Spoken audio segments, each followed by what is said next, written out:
junto com a Ana, né, na Taquara, com o Grupo Movimente.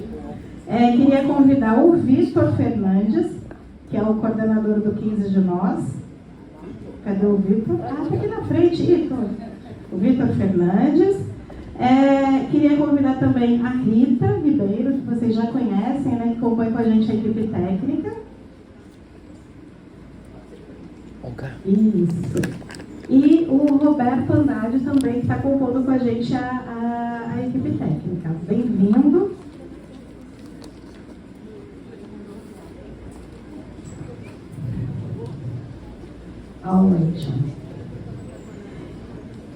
Todas essas pessoas, de alguma forma, a gente já teve a oportunidade de conhecer e ouvir, né, nas nossas trocas, né, nos nossos encontros mais recentes.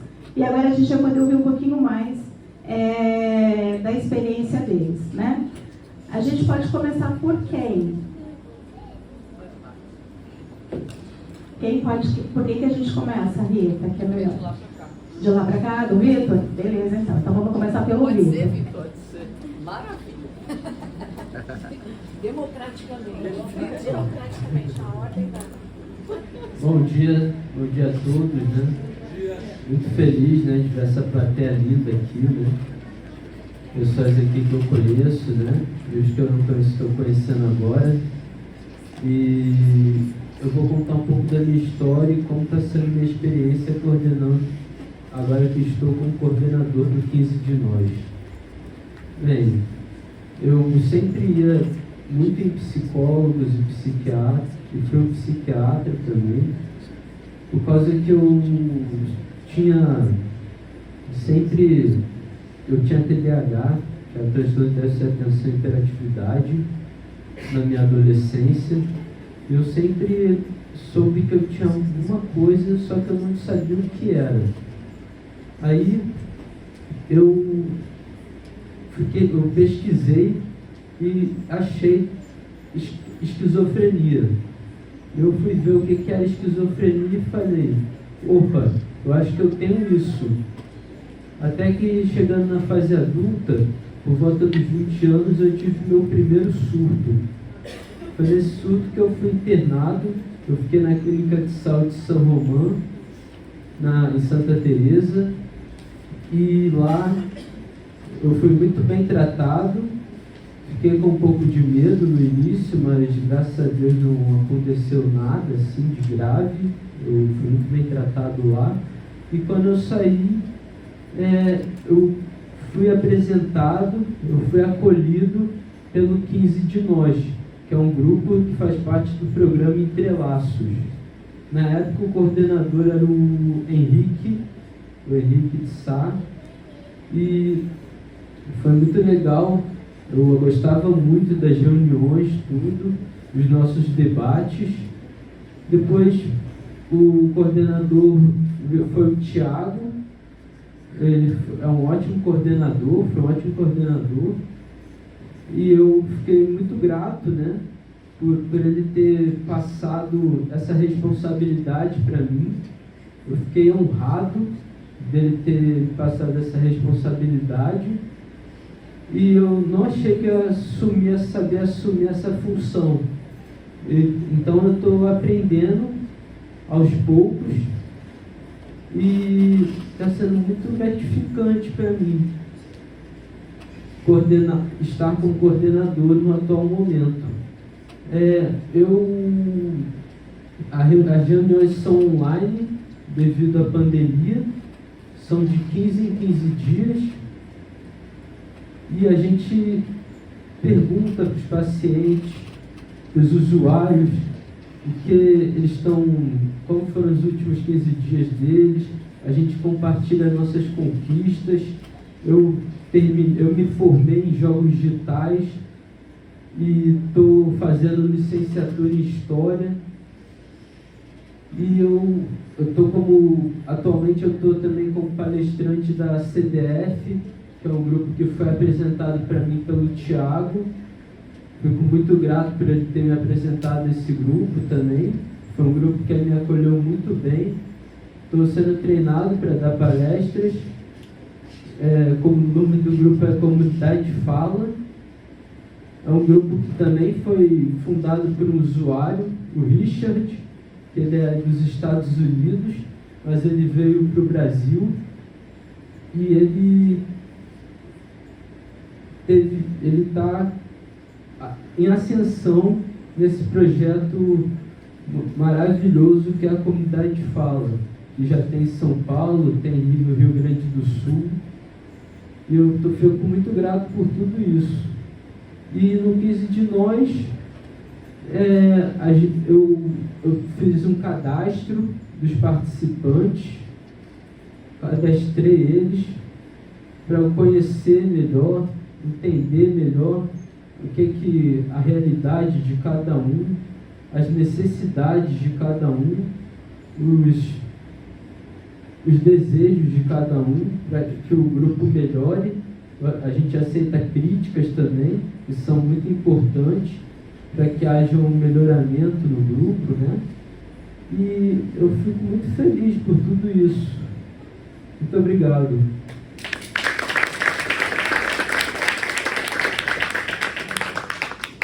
Bom dia a todos, eu sou Simone. Hoje eu coordeno junto com a Ana o grupo Movimentos na Praça Seca. E a minha história começa quando eu me deparo com a notícia da minha irmã que morava fora do Brasil.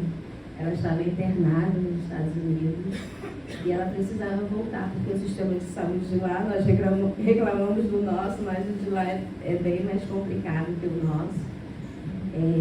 E ela não tinha seguro social lá, então ela teve que voltar para aqui e eu não sabia o que era o transtorno, o que ela tinha, eu não sabia, eu fui buscar informação.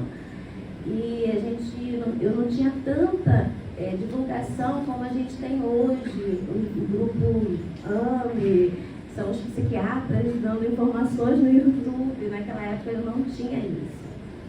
E diante da busca para conhecer e saber, né, e diante de ter que lidar com o paciente ali, com o familiar em crise dentro de casa, a gente vai ouvindo muitas vozes também. Vozes daquele que quer dar a sua opinião empírica a respeito do tema, vozes daquele que quer te ajudar, quer te dar uma ajudinha, mas não se envolve com o problema. Vozes daqueles que não têm empatia, nem pelo paciente, nem pelo familiar, nem para o cuidador. E diante de tantas vozes, né, eu fui procurar a voz da ciência. O que a ciência dizia? Eu fui buscar informação e eu me matriculei na faculdade de psicologia para buscar essa informação. E quando eu me deparo dentro da faculdade, eu percebo que ali eu não tinha tanto conteúdo para me abastecer da minha necessidade.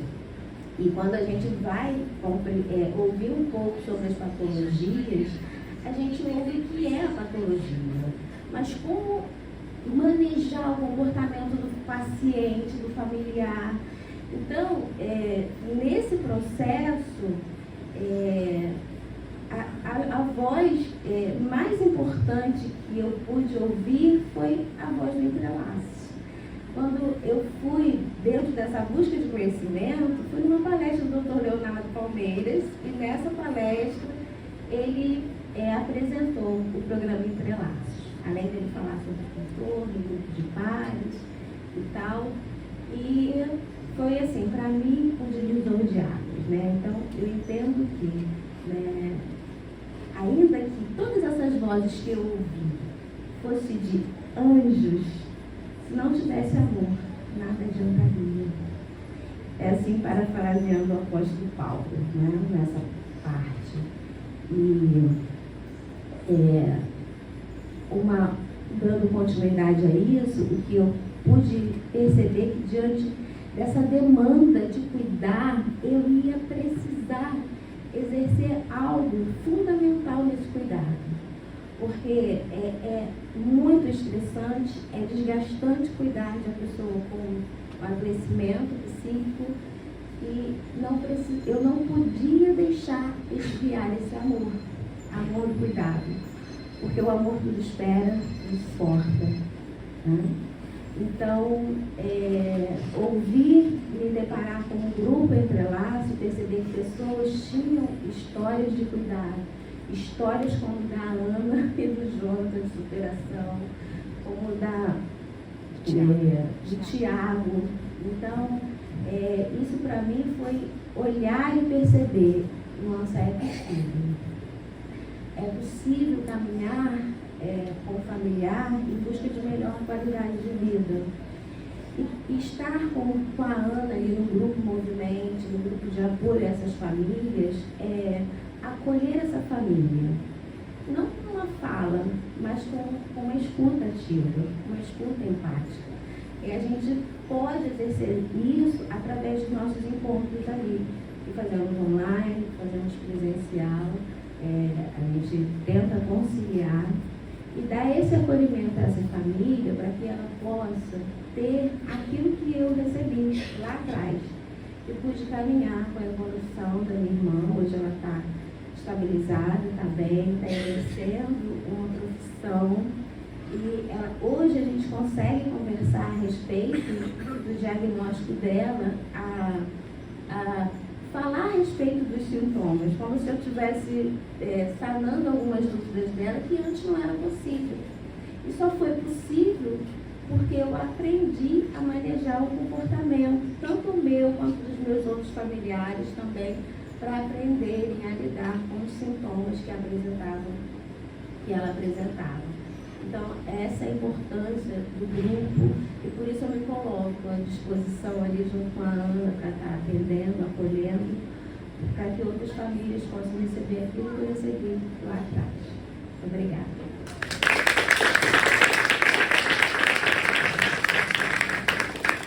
Estou arrasando com vocês. Vou ter que manter o nível aqui. Bom, meu nome é Rita, acho que a maioria me conhece. Eu vou falar rápido da minha carreira, porque acho que tem a ver com a minha leitura e com a minha atuação atual. Eu sou psicóloga, eu fiz formação em psicodrama, eu fiz estágio na maternidade Carmela Dutra, que era INAMPS, e eu já comecei a trabalhar com a equipe multidisciplinar desde a faculdade. Então eu tenho essa coisa do grupo, né? Eu valorizo o grupo. Trabalhei 15 anos em empresa, depois fui autônoma e voltei para o consultório. Isso tem uns 15, 16 anos e vou dar cortes, né? Aprendi muito no mundo corporativo, né? Aquele tripé, né? Que chama CHA, que é conhecimento, habilidade, atitude, né? Se você tem o conhecimento, se você tem a habilidade e a atitude, você tem uma competência. Então, eu acredito que a gente esteja desenvolvendo, enquanto a gente está vivo, várias competências. E eu me sinto eternamente aluna. Mas eu sou uma aluna que também gosta de compartilhar e de dividir o que... Então eu colocaria o chá, virou chá, porque as empresas querem resultado, né? Resultado de produtividade, mas o resultado para mim é funcionalidade, é felicidade, é autonomia, né? Independência. E, por último, eu colocaria o ser, de compartilhar. Então, o modelo para mim é Shark, nesse sentido, porque quando você começa a compartilhar as suas competências, as suas experiências, etc., isso em espiral, isso vai contaminando, e é a proposta do programa Entrelaços, um crescimento orgânico, onde as pessoas ensinam, aprendem e multiplicam, né? E vão, enfim. Então, bom, eu já voltei, já fui. Então, só o meu raciocínio de onde eu tirei isso, da empresa, enfim. E aí, eu queria, depois da empresa, depois de ser autônoma, eu queria resgatar a questão do grupo. E eu vim ao IPUB, me inscrevi, e em 2017 comecei minha terapia, minha especialização em terapia de família e casal. E logo conheci o programa Entrelaços, né? Foi em 2017, quando a Alexandre me convidou para vir na confraternização de 2017. Né? Era um grupo pequeno, eram uns 5 alunos na turma e formamos 3. Então foi ótimo, porque eu vim ao IPUB de segunda a sexta durante 2 anos seguidos, porque a gente trabalha em todos os projetos. E quando chegou na confraternização, eu lembro que sentei lá, eu olhei e falei, uau, acho que estou me reconhecendo e resgatando um espaço que eu queria, né? E de lá para cá, quer dizer, tem 6 anos, eu continuo no IPUB, continuo no programa. E, somado a isso, hoje também sou usuária, porque o meu filho, na pandemia, em 2020, ele estava na Marinha, ele surtou, ele teve uma crise, e ele foi internado, durante 33 dias. E é difícil, é diferente você lidar com a instituição militar, né?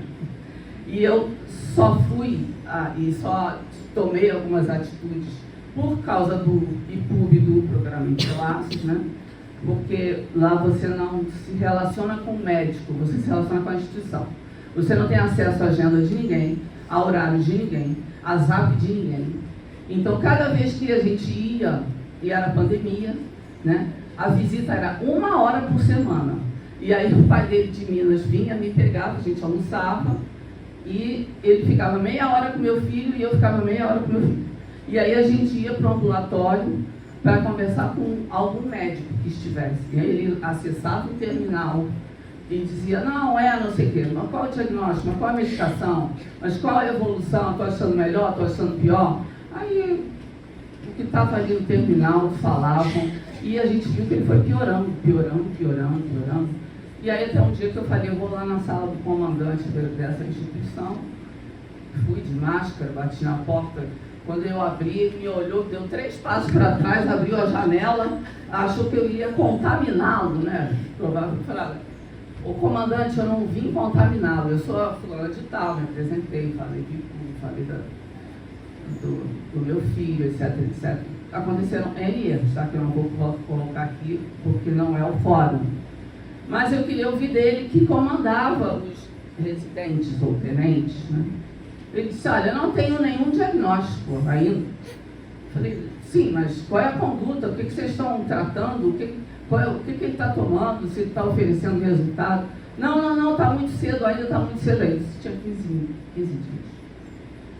Mas provavelmente ele vai ficar aqui no mínimo 30 dias. E passou, e foi indo até o dia que deram alta para o meu filho. Não chamaram a família, nunca vi isso.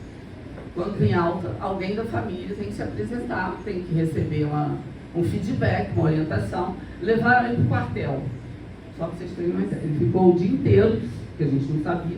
Enfim, tiramos, lógico, ele não estava bem. Fomos ao médico particular, que nos acolheu, que era um médico de família, né? E só falou assim, ele olhou, era muito efeito colateral, ele falou, só quero saber da litemia. Depois a gente vai conversar. Aí eu escutou a história toda, óbvio, da litemia. Estava abaixo do intervalo terapêutico e ele tinha 500 efeitos colaterais. Enfim, mudou radicalmente o tratamento. E no 2º mês ele já deu um semblante, uma atitude, um olhar diferente. E ele vem a cada ano surpreendendo todo mundo, acho que até a si próprio, né? Fez lá, terminou o ensino médio, depois ele se cadastrou num curso de segurança do trabalho, agora está na fase do estágio. Eu, em paralelo, falei assim, gente, eu preciso estudar, eu preciso conversar, eu preciso saber, eu preciso ajudar.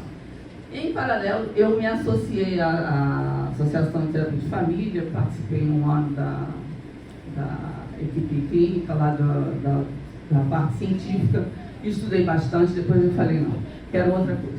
Fui fazer a minha formação em terapia narrativa, que tem a ver com construcionismo, que tem a ver com o protagonismo de que a pessoa é a expert da vida dela, ela vai encontrar as soluções, né?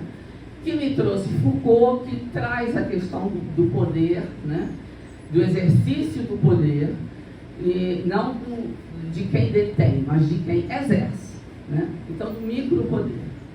E aí, e que traz também a questão de que a pessoa é multi-historiada, né? Nós não temos uma história só. Um diagnóstico não significa Absolutamente nada. Até porque é tudo tão mutável, tem tanta interseção, tem tanta oportunidade, tem tanta novidade, né? E aí fiz a formação em terapia narrativa que me ajudou bastante. Hoje em dia eu coordeno um projeto que é o projeto de Sessão Única, que é fantástico. Porque é o que a Bruna falou assim, chega uma hora que a gente começa a se questionar, né? É isso mesmo? Mas por que sessão única? Será que isso é possível? Será que a gente acredita? Se a gente pensar, toda sessão é única. Toda sessão é única. Então, só que obviamente vem a técnica, né? E a gente está viabilizando isso, né? Uma forma mais breve. Por quê? Porque a gente busca a história, a pessoa vem com a história principal, né? Que a gente chama de queixa, e a gente busca ou leva a pessoa a ir para histórias alternativas, que são as soluções que a gente trabalha. Então também somou. E aí começamos com a questão também de um processo com o advogado para poder entender porque houve um prejuízo, né, com relação ao filho. E aí comecei a me relacionar com o advogado. Era uma pessoa muito competente, mas teórica, que não jogou energia no processo. Tipo, é um escritório, bota para o advogado tal. Quando eu fui olhar o processo, era um copia e cola, que eu falei, pelo amor de Deus, gente, copia e cola não dá. E aí eu acabei tendo que aprender um pouco, e aí eu fui fazer um curso de perícia judicial. E eu fiz. E eu sou perita hoje, ainda não existe, calma. E aí eu fui aprender a destituir um advogado, que eu não sabia também. Enfim. Quando eu falo eu, óbvio que tem o pai, né? Eu esqueci de dizer que eu me mudei para Minas, eu saí do Rio de Janeiro, depois da crise dele. Eu aproveitei a pandemia e fui morar em Minas, onde o pai do meu filho mora. Nós não somos um casal, mas nós somos uma família.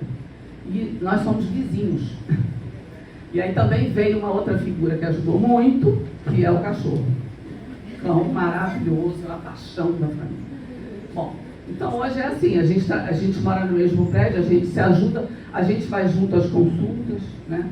E, enfim, aí eu fiz o curso de perícia e eu falei assim, não, mas está faltando alguma coisa. E aí agora eu estou fazendo uma pós em neurociência forense.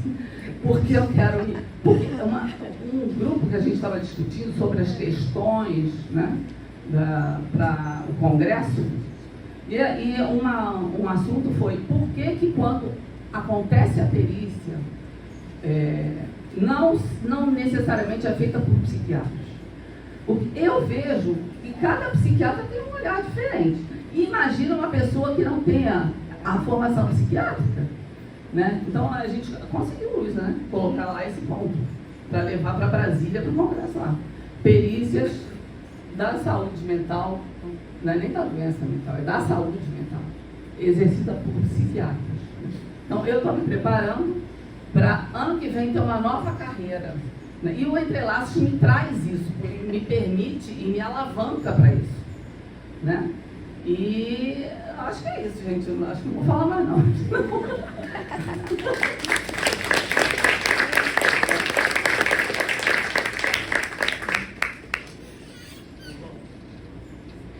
Bom dia. Eu sou Roberto, feliz em compor aqui com a mesa, com o Vitor, com a Simone, com a Rita. Eu conheci o Entrelaços em 2022, ano passado aqui, a gente estava depois de um tempo, foi a minha primeira finalização, assim, né, de ano do Entrelaços, depois de um tempo de pandemia, né, então tinha um efeito de estar chegando no espaço também, e ficou muito tempo, né, sem ter mesmo a importância disso.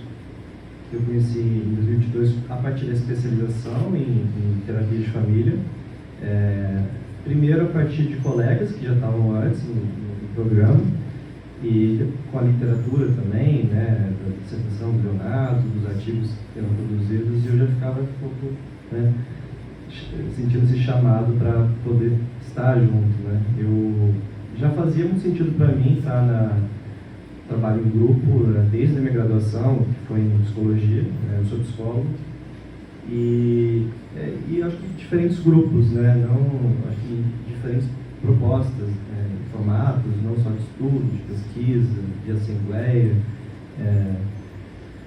Eu participei da minha primeira reunião com Entrelaços, efetivamente com o grupo Mentes em Ação, na Tijuca, com a coordenadora Luísa, muitos estavam ali, é um grupo presencial. E eu ainda em um momento sobre os efeitos da pandemia, em que estar em roda tinha um quê de respiro, mas também um certo desconforto, de estar em espaços, depois de um tempo de isolamento, E eu fiquei muito encantado, assim, com a dinâmica do grupo já existente, com a presença que o grupo sustentava, com a sensibilidade movimental que aparecia ali no grupo. Algumas pessoas estavam chegando pela primeira vez como eu, outras já estavam com um longo trajeto, outras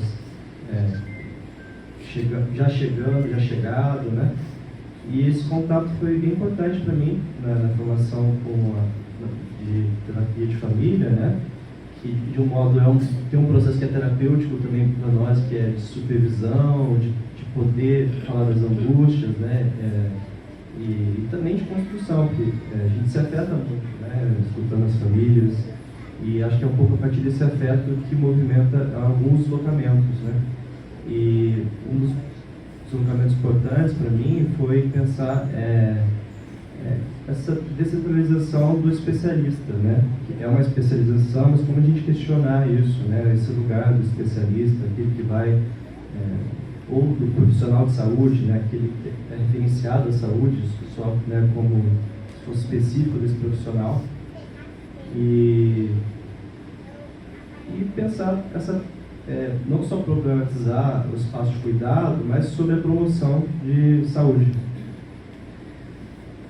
Nesse período foi possível também para mim habitar de uma outra forma esse grupo, assim, acho que todo grupo convida a gente, a Bruna está apontando isso, das diferenças dos grupos, de como não dá para chegar pronto com as mesmas ferramentas, Primeiro é preciso chegar, acho que o dispositivo grupo tem que se dispor à comunidade, não o contrário, a comunidade tem que se adaptar.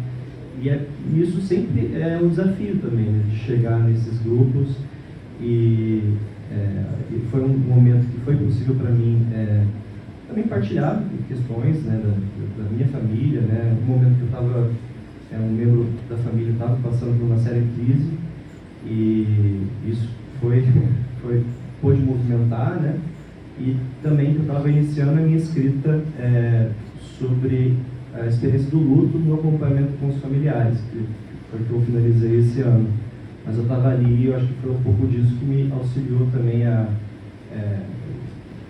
poder escrever, pesquisar sobre, já que o luto também é uma experiência coletiva, Então acho que tem esse pensamento coletivo que pode aí dar esse alicerce, suporte, E é muito tocante ver a roda que coloca em diálogo a saúde, as dores, as perdas, as conquistas, a própria vida que pode se expressar, que pode se abrir, sentindo, mas também com as alegrias, com as revoltas, com o que se movimenta e faz luta junto também, O cuidado que passa não como formulações prontas, como um passo a passo, mas com a capacidade de transmissão de aprendizados, de saberes, a partir de experiências vividas. Acho que uma das questões que me fica muito forte ao pensar em Entrelaços é talvez dessa certa insociabilidade entre cuidado, formação e sensibilização. E só tenho a agradecer a toda a comunidade de Entrelaços por essa formação que nunca se encerra, A gente nunca está formado. Obrigado.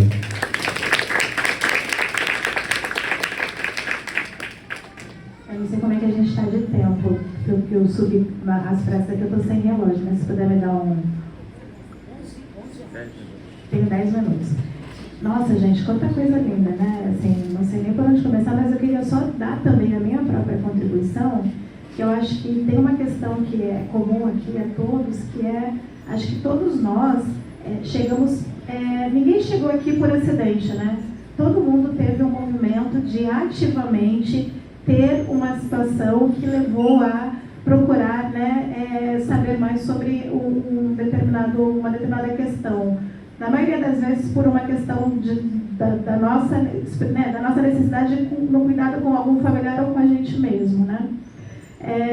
E eu não sou muito diferente disso. Embora eu seja enfermeira, eu não sou enfermeira de saúde mental. Então, quando eu tive a experiência do adoecimento da minha mãe, também foi uma coisa que me pegou muito despreparada para lidar com aquela situação.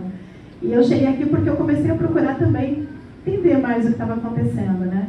Então, eu acho que isso é uma coisa que é comum, assim, esse desejo, acho que o que nos une aqui é o desejo de, né, poder aprender, de poder saber como a gente lida com as questões, como é que a gente pode se ajudar e ajudar o outro, né?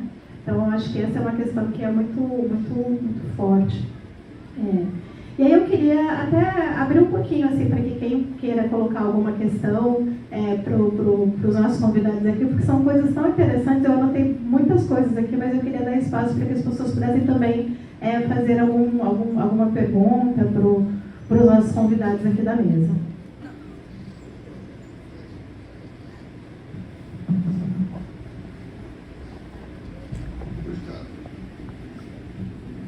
Eu queria fazer para o Vitor, como é que você está se sentindo depois que você assumiu a coordenação? Se você está se sentindo mais empoderado, está mais resiliente no seu tratamento, nas suas questões, na sua faculdade. Eu lembro que eu fiz você do Mentes em Ação e do 15 de Nós também. Mas isso no nosso programa, a gente tem que as pessoas que coordenam, principalmente pacientes, geralmente tem um ganho positivo no tratamento. Eu queria saber de você o que você acha disso. Bem,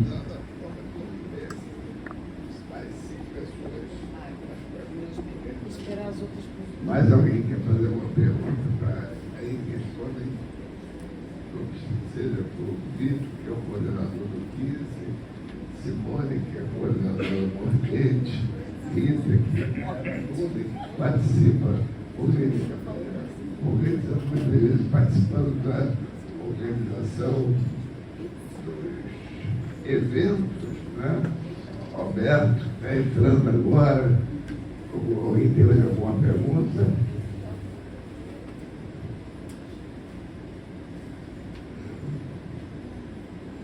Então vamos deixar. Fala, Tiago. Bom dia. Gostaria de saber de vocês, que são os convidados de honra, né, da mesa, concluam algumas palavras como a experiência no Entrelaços significa para vocês durante assim, o cotidiano. O que traz de positivo para vocês? Além de profissionalismo, né, de ajudar, mas o que vocês trazem para a vida de vocês? Aí alguém teria alguma pergunta a fazer para a banca? Então vamos devolver para a Silvana, para ela.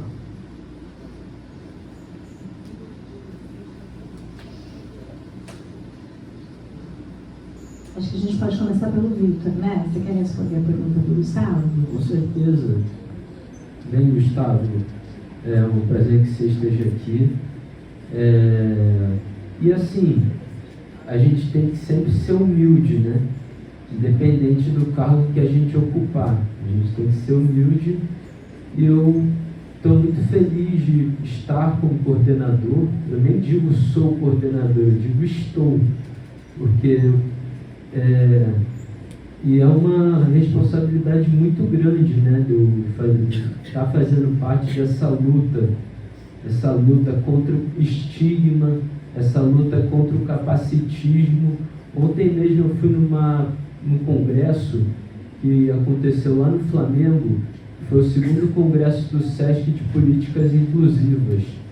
E lá a gente falaram sobre diversas deficiências, tanto físicas, mentais, e eles falaram muito sobre a inclusão. Então, eu me sinto muito feliz de estar inserido nessa luta, mostrando para as pessoas que a gente é capaz, que a gente não é o coitadinho, que a gente não é aquela pessoa que os outros falam, não faz nada da vida, não vai chegar em lugar nenhum. Eu vejo isso, que as pessoas com alguma deficiência não tem uma barreira, elas costumam quebrar as barreiras, se elas tiverem incentivo.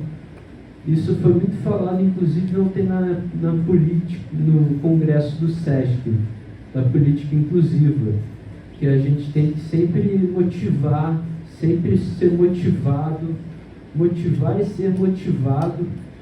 E eu busco, no meio das reuniões, motivar muitos pacientes, falando coisas boas, levando exemplos bons. Cada um compartilha suas conquistas. Isso eu acho muito importante. E a gente tem que falar isso para a sociedade. Tem que mostrar isso para as pessoas que a gente é capaz. Que quem tem um transtorno é capaz. A gente tem que quebrar o capacitismo. Então, eu acho que isso é o mais importante. Eu estou mais feliz pela vida. Muito obrigado.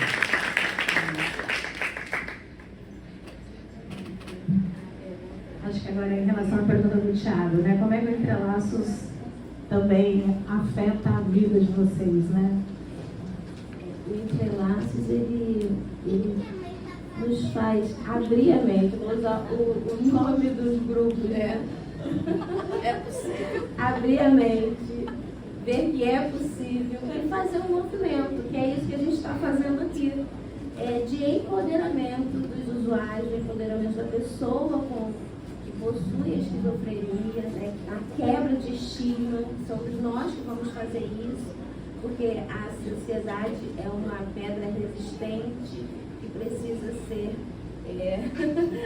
que a nossa água mole possa quebrar essa resistência da sociedade e que possamos ter aqui esse outro lado, né? Falando a respeito, vê-lo falar, isso é lindo, é maravilhoso, é algo que a gente precisa e é só um passo que a gente está dando. Nós precisamos de muito mais. Eu fico me perguntando o que eu posso fazer mais.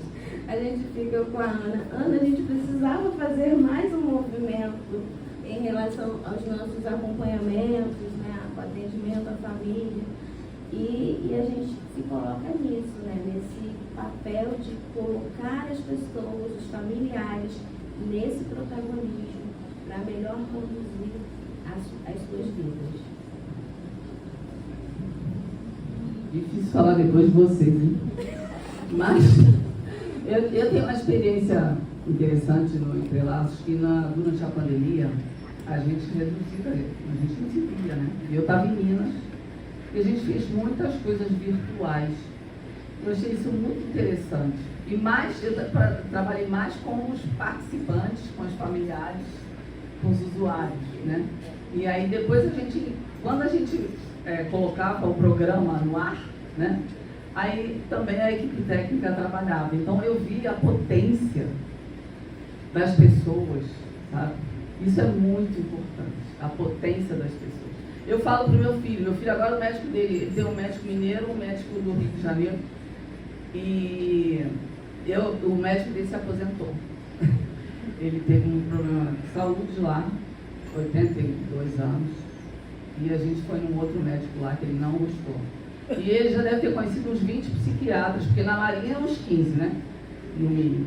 E aí não gostou e ele falou, não volto mais aqui. Eu falei, olha só, ninguém é ruim de tudo, nem bom de tudo. Então vamos ver o que ele tem de bom, o que ele tem de ruim. Mas o seu médico, quem vai escolher é você, não sou eu. Entende? Então eu estou exercitando com ele a capacidade de escolha. E a gente faz isso aqui o tempo todo. Né? É a falta de barreira, como a Simone falou. Você pode ocupar.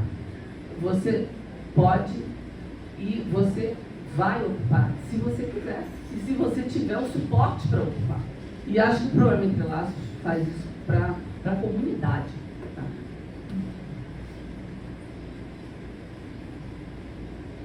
Eu acho que nesses momentos em que a gente testemunha, né, algum tipo de... Isso acho que atravessa não só para o profissional, o usuário, como, atravessa todos, né? Acho que não é algo específico quando a gente testemunha alguma violação de direitos humanos, a violência do Estado, né? Eu acho que testemunhar, quem sofre isso mais diretamente, né, tem um impacto, né, que eu acho que nesses momentos para mim faz muito, eu penso muito na minha comunidade, assim, nas comunidades que eu estou junto, né, e eu acho que esse efeito, né, de que, né, não se anda sozinho, né, é um pouco isso. Tinha mais uma pessoa que queria perguntar, mas a gente está com o horário apertadinho. Aí a gente pode conversar depois, pode ser? Tá? Te agradeço. Acho que essa mesa, assim, a gente vai precisar encerrar, mas era uma mesa que dava para a gente poder ficar conversando aí até bastante tempo, né? Acho que tem uma questão que eu pessoalmente vivencio, tanto como profissional de saúde como filha, é o fato de que quando a gente se depara, né, com um familiar, eu, né, na experiência de filha, quando eu me deparei com o adoecimento da minha mãe, eu percebi que as coisas que eu tinha ali não eram suficientes para dar conta de toda a complexidade que significava ser filha, conviver e cuidar da minha mãe nesse contexto, né? E eu acho que é um pouco disso, dessa inquietação, né, que faz a gente sair do lugar e tentar, de alguma forma, procurar ajuda. E aí, claro que o espaço de estar com outras famílias é importante para poder dar essa segurança de que a gente não está sozinho e poder trocar experiências e poder ver, né, experiências exitosas de outras famílias para também, de alguma forma, renovar a nossa esperança, né?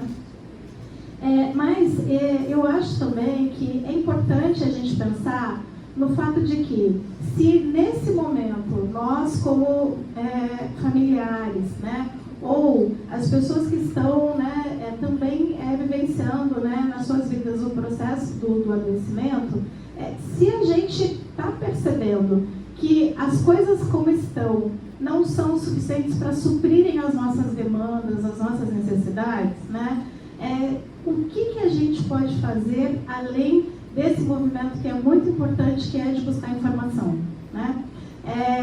A gente, muitas vezes, eu estava até escrevendo aqui, a gente tem, às vezes, a forma como a gente se refere às pessoas que estão, né, acometidas pela esquizofrenia, e aí fica assim, esquizofrênico não é legal porque chega, inclusive, a ser, né, um rótulo, muitas vezes usado até com uma questão pejorativa. Paciente, mas aí o paciente também é aquela coisa do muito passivo, aí tem a coisa do cliente, mas aí o cliente tem aquela questão também que parece que tem uma relação aí de econômica, né? E aí tem o vulnerável.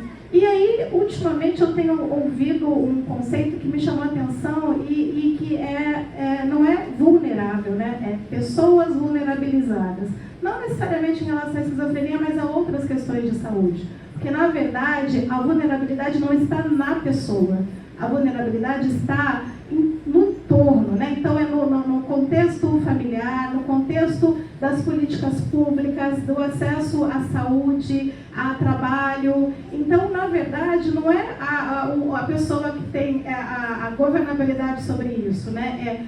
Qual é esse lugar, o que a gente tem em relação tanto no espaço ali do convívio familiar, como também em relação à estrutura necessária para que uma pessoa possa, apesar, né, de ter uma questão de saúde, como outra, né, que também, como outras questões de saúde, o que é necessário para que essa pessoa possa, de fato, ser, né, ser no sentido de poder ter as suas escolhas, de ter sua autonomia respeitada, de poder frequentar, né, os espaços que deseja, de poder exercer uma atividade laborativa, de poder ter sua própria renda, enfim. Então, eu acho que nesse sentido é importante que a gente reflita no nosso papel, né, como pessoas que já têm, né, um certo acesso à informação e esclarecimento, o quanto também que a gente se mobiliza para que essas necessidades que a gente identifica, elas sejam de fato visibilizadas, como o Vitor Vitor trouxe, a gente precisa dar voz às pessoas, né? Quando a gente fala de dar voz às pessoas, não é só no sentido de eu dizer o que eu preciso, mas também de pensar no que a gente pode fazer para modificar essa situação que está, né, diante de nós. Então, o que a gente pode fazer para que os nossos familiares, né, tenham acesso à inclusão, né, em todos os espaços de lazer, os espaços de trabalho, de educação. Então, na verdade, a gente que precisa criar também, né, de alguma forma, as oportunidades para que as pessoas possam vivenciar aquilo que elas têm dentro daquilo que é possível para elas e dentro da sua plenitude. Que o que limite as pessoas não seja a falta de acesso às coisas, né, à saúde, à educação, ao trabalho, enfim. Então, acho que talvez seja uma questão para a gente poder refletir o quanto que nós, né, podemos nos implicar para essa luta que vai além só do poder apoiar o nosso próprio familiar, né? Que aí tem uma questão que o próprio Vitor trouxe, que é a história do participei de um seminário sobre inclusão, que tem relação com uma coisa que a gente chama de ativismo, que muitas vezes as pessoas politizam como se fosse uma coisa negativa, mas que na verdade não é. Muitas das coisas que hoje a gente tem, elas são fruto desse movimento de pessoas que tinham uma necessidade que não era suprida e que de alguma forma se reuniram em torno de um objetivo comum, para que isso então pudesse de fato virar uma realidade de uma política pública, de alguma mudança. Então talvez seja um pouco isso, assim, eu espero que dessa vez a gente possa levar isso também, né? O quanto que a gente pode se implicar, cada um aí dentro do que é possível, para que a gente não fique só na experiência individual, mas que a gente possa, de fato, criar as oportunidades para as pessoas que a gente convive, que a gente ama e que a gente quer ver na sua plenitude dentro daquilo que elas desejam para elas. É isso. Obrigada, gente.